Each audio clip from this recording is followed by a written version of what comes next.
Salut, c'est Vincent, bienvenue dans cette nouvelle vidéo. Aujourd'hui, je vais t'expliquer comment tu peux réussir à faire une entrée des mariés qui cartonne et qui reste gravée à jamais dans la mémoire des mariés, mais aussi dans celle des invités. C'est une méthode que j'utilise à chaque fois et je n'ai que des retours positifs. Dans une soirée de mariage, il y a 3 moments clés super importants. C'est l'entrée des mariés dans la salle, l'ouverture de bal et l'arrivée du dessert, l'arrivée de la pièce montée et du gâteau. On va se concentrer aujourd'hui sur l'entrée des mariés parce que c'est un moment extrêmement important et c'est le premier temps fort et tu vas vraiment pouvoir marquer des points et marquer les esprits des mariés et des invités avec ce que je vais t'expliquer. Premièrement, accueillir les invités comme il se doit et leur souhaiter la bienvenue. Et tu vas même pouvoir en profiter pour te faire un petit peu de publicité auprès des propriétaires de salles. Faut le faire subtilement, mais tu verras que c'est un petit truc qui fonctionne très bien. Voilà ce que tu peux faire. Mesdames et messieurs, soyez les bienvenus aujourd'hui pour le mariage de Justine et Sébastien. Toute l'équipe de l'Atelier des Saveurs est ravie de vous accueillir dans leur établissement. Et d'ici quelques minutes, mesdames et messieurs, les mariés vont faire leur entrée dans la salle. Je vous invite à vous annoncer. Tu vois, j'ai pas simplement annoncé l'arrivée des mariés, j'ai également dit le nom du domaine dans lequel les invités sont et dans lesquels les mariés ont décidé d'organiser leur fête. Parce que du coup, comme ça, les propriétaires de la salle vont se dire « Ah bah t'as vu, le DJ a fait la pub pour notre établissement, du coup, on va aussi lui faire sa pub quand les mariés ont besoin d'un DJ, par exemple. » Et donc voilà un petit peu comment tu peux accueillir les mariés et faire ta publicité, tu vois, subtilement. Deuxième conseil que je peux te donner et que moi j'utilise quasiment tout le temps et qui fonctionne très bien, c'est de placer les invités sous forme de aide d'honneur. Alors il faut que ça ait été validé avant par les mariés, mais c'est une idée que tu peux leur soumettre et souvent ça plaît aux mariés. Si ça leur plaît pas, simplement tu vas laisser les invités à table et tu vas simplement demander à ce qu'ils se lèvent.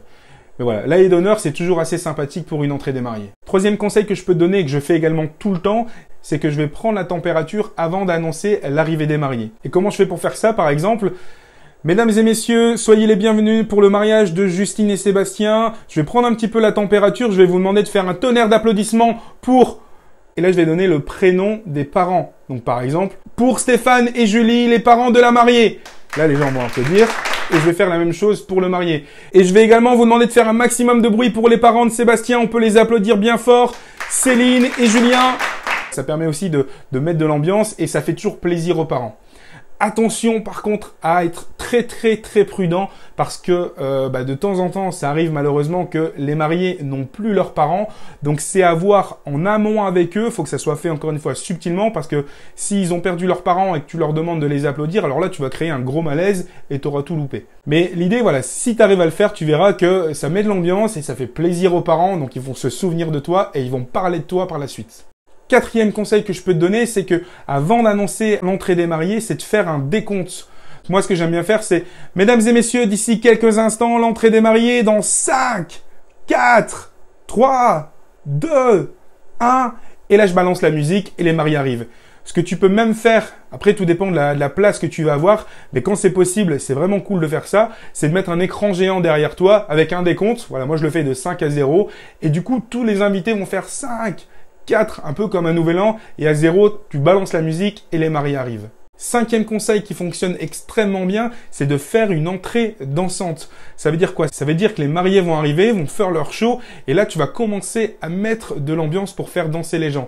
Pas longtemps, 10, 15 minutes, grand maximum, mais l'idée si tu veux, c'est d'avoir un peu une bonne annonce de la soirée, et ça cartonne. Franchement, essaye.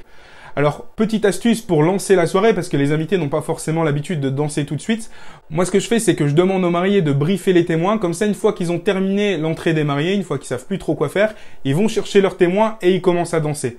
Et quand tu as 3-4 personnes qui commencent à danser, du coup, ça fait effet boule de neige. Et là, tu vas pouvoir mettre de l'ambiance pendant 10 minutes, 15 minutes, 20 minutes. Et franchement, c'est une technique qui cartonne pour réussir en début de soirée à mettre de l'ambiance. Sixième conseil, au bout de 10-15 minutes, tu vas redescendre la pression et tu vas donner le micro aux mariés pour qu'ils puissent faire leur discours, leur mot de bienvenue.